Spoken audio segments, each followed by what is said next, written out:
Harlem, 1936. The room went silent when Bumpy Johnson walked through that door. Not the good kind of silent. The kind where 18 white men in hoods stopped talking, stopped breathing, and reached for the guns under their robes. They were having a Klan meeting in the basement of an abandoned warehouse near the Harlem River.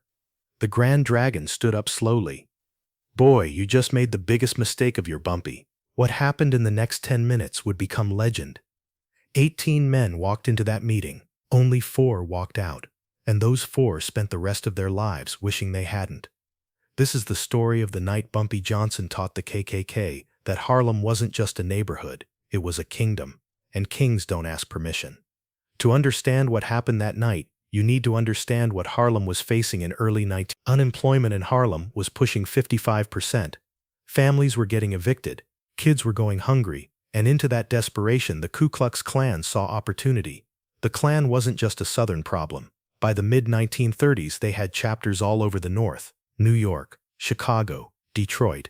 In Harlem, they operated in the shadows. Anonymous threats slipped under doors, crosses burned on rooftops, black businesses finding their windows smashed. No witnesses, no arrests. And the NYPD, they did nothing. Some of them were probably Klan members themselves. By March 1936, Harlem's community leaders were scared. Pastors were preaching about faith but sleeping with guns. Business owners were hiring armed guards. Parents were walking their children to school in groups. The Klan was winning through terror, and nobody seemed able to stop them. Nobody except one man. Ellsworth Bumpy Johnson was 30 years old and he'd been in Harlem for almost 12 years, working his way up from street enforcer to becoming one of the most respected operators in the numbers racket. But Bumpy was different from other gangsters. He didn't just take from the community, he protected it. When white landlords tried to evict black families, Bumpy paid their rent. When crooked cops shook down black businesses, Bumpy made sure those cops got transferred. When outside gangs tried to move into Harlem, Bumpy sent them back in ambulances. To the people of Harlem, Bumpy Johnson wasn't just a criminal, he was a protector. And when the Klan started terrorizing Harlem, Bumpy Johnson took it personally. March 11, 1936. One day before the meeting, Bumpy was sitting in the back room of Charlie's Lounge when Vincent walked in. Vincent was light-skinned, could pass for white when needed, perfect for intelligence work. "Mr. Johnson, I got something you need to know about." "Talk." "I've been tailing that Klansman. Name's Charles Peterson. Been following him for 4 days. And tonight he met with others. White men in expensive cars. They went into that abandoned warehouse near the Harlem River, the one by 14 9th. Vincent pulled out a small notebook. "I counted 18 men going in. I wrote down the license plates. Connecticut, New Jersey, Bronx. These aren't local boys. This is organized." Bumpy studied the notebook. 18 men, warehouse by the river. "Did you see what they brought in? Wooden cross, 7 feet tall, gasoline cans, and everyone was armed. This isn't just a meeting, Mr. Johnson. They're planning something big."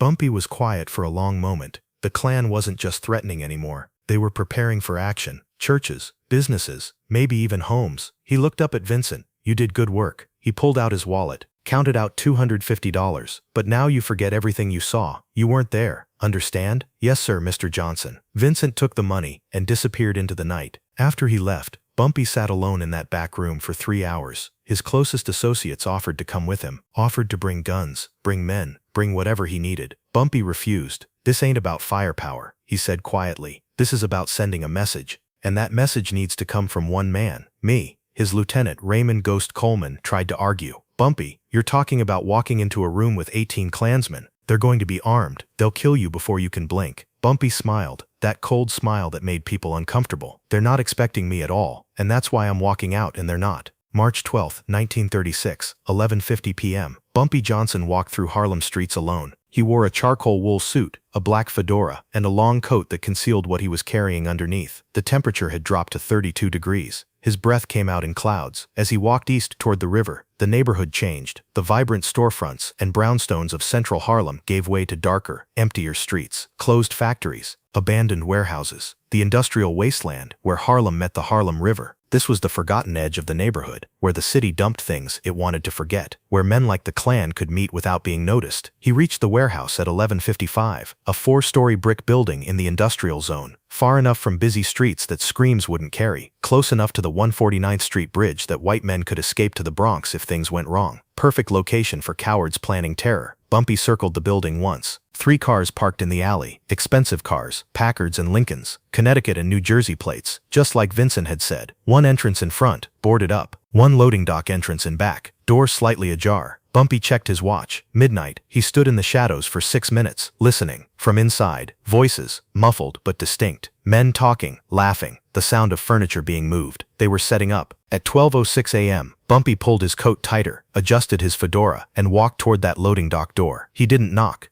He simply pulled the door open and walked inside. The basement was lit by oil lamps hanging from the ceiling. 18 men in white robes and hoods stood around a wooden table covered with maps of Harlem. In the corner, a wooden cross, 7 feet tall, waiting to be carried out and burned. They were in the middle of planning. The Grand Dragon, Walter Harrison from Connecticut, was pointing at the map, assigning targets. Morrison, you take the church on 137th. Wait until their Thursday service lets out. Then, he stopped mid-sentence, because Bumpy Johnson was standing in the doorway. The room went silent. 18 white hoods turned toward that door. 18 men who'd been laughing and planning suddenly froze. They'd been so careful. They'd chosen an abandoned building where nobody went at night. They'd posted no guards because who would think to look for them here? And yet somehow, impossibly, a black man in a charcoal suit was standing in their doorway, looking at them like he owned the place. Walter Harrison was the first to recover. He was a businessman from Stamford, Connecticut, who ran Klan operations in New York and New Jersey. He'd organized dozens of these meetings, had burned dozens of crosses, had terrorized black communities from Baltimore to Boston. He'd never been challenged before.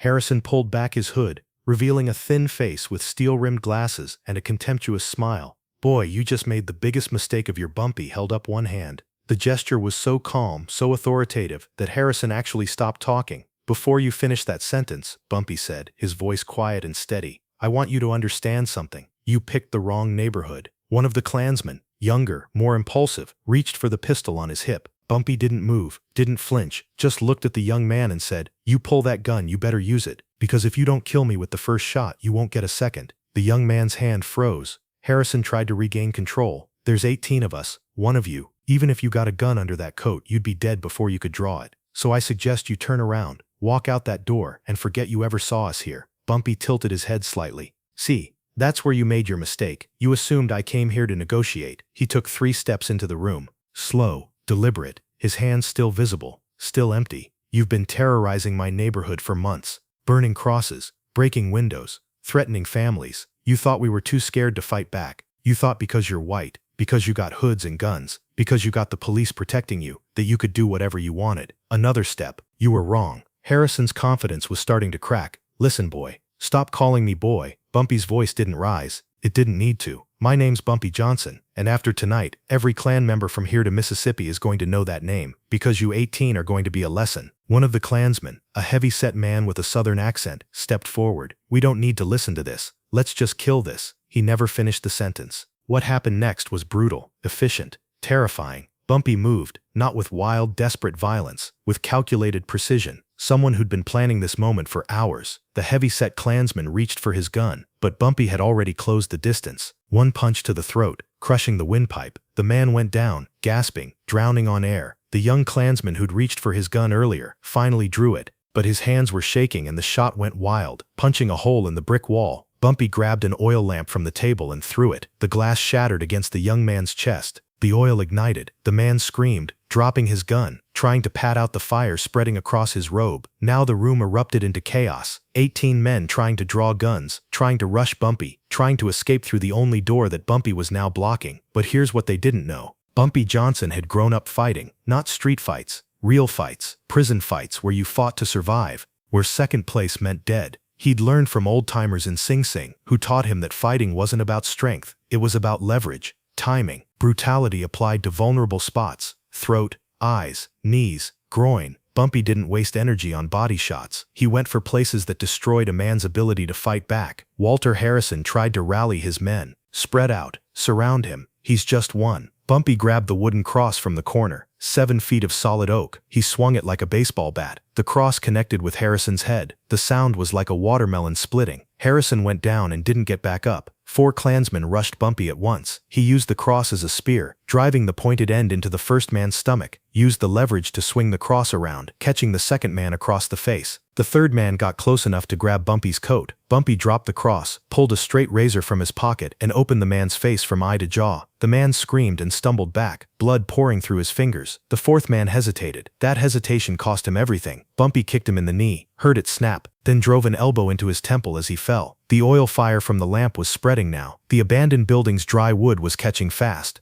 Smoke was filling the basement. The remaining Klansmen were coughing, stumbling, trying to see through the smoke and chaos. Bumpy moved through that smoke like he could see through it, like he'd memorized the room's layout before the fire started, because he had. One by one, the Klansmen went down, some from Bumpy's fists, some from friendly fire as panicked men shot at shadows, some from the smoke and fire. The whole thing took 10 minutes. 10 minutes from the time Bumpy walked in until the time the last Klansman capable of moving crawled toward the door. When the smoke cleared enough to see, 4 men were still alive, not unharmed. All 4 had injuries, broken bones, burns, cuts, but alive. 14 bodies lay on that basement floor, some dead from violence, some from smoke inhalation, some from the fire that was now consuming the building. Bumpy stood near the door, breathing hard, his suit torn, blood on his hands and face, not all of it his own. He looked at the 4 survivors. 3 were crawling toward the exit. 1 was just lying there, whimpering, unable to move. Bumpy walked over to them, knelt down next to the closest one, a man whose hood had fallen off, revealing a face that couldn't have been more than 27 years old. "What's your name?" Bumpy asked quietly. The man was crying. "Daniel. Daniel Kennedy. You from around here, Daniel?" "Bronx. You got family?" Daniel nodded, still crying.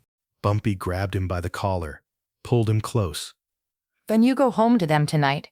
And you tell every Klan member you know what happened here.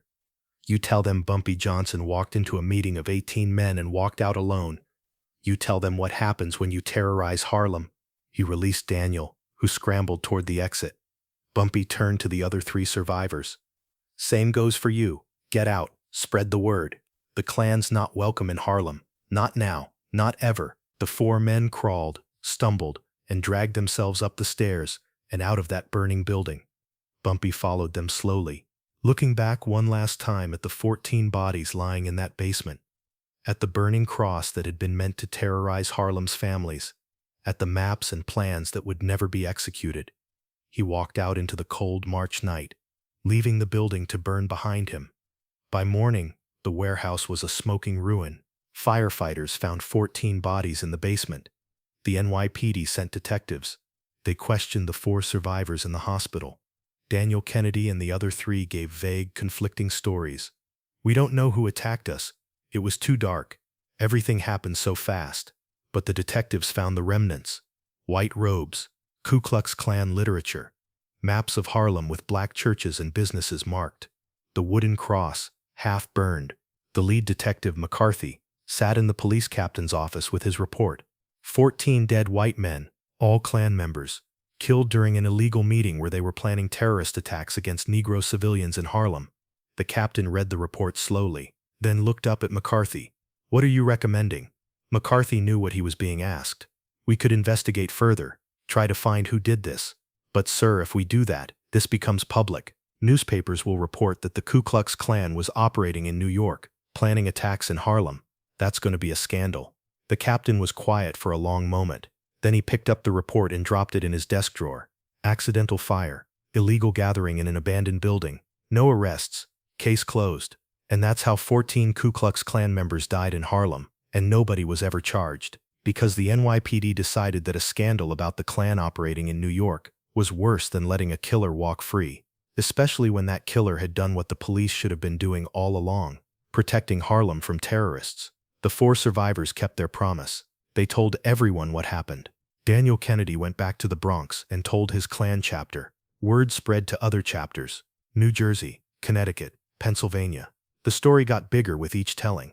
Some versions said Bumpy had killed all 18 men with his bare hands. Some said he'd burned them alive intentionally. The truth was bad enough. Within 2 weeks, the Klan's operations in Harlem stopped completely. No more threats, no more burned crosses, no more broken windows. The white-hooded cowards who'd terrorized the neighborhood from the shadows decided that Harlem was too dangerous for them, because Bumpy Johnson had taught them something they'd never learned before. Black people could fight back, and when they did, the Klan bled the same as anyone else. The night of March 12, 1936 became legend in Harlem. People told the story for decades, about the night Bumpy Johnson walked into a Klan meeting alone and walked out alive while 18 white men didn't. Years later, in the 1960s, a reporter asked Bumpy about that night, asked him if the story was true. Bumpy smiled, that same cold smile from that March night. Let me tell you something about respect. You don't get it by asking nicely. You don't get it by being reasonable. You get it by making it clear that disrespecting you costs more than people are willing to pay. March 12, 1936. 18 men walked into a basement wearing white hoods, carrying guns, planning to terrorize innocent families. One man walked in after them. No hood, no army behind him, just his fists, his rage, and his absolute refusal to let his community be terrorized.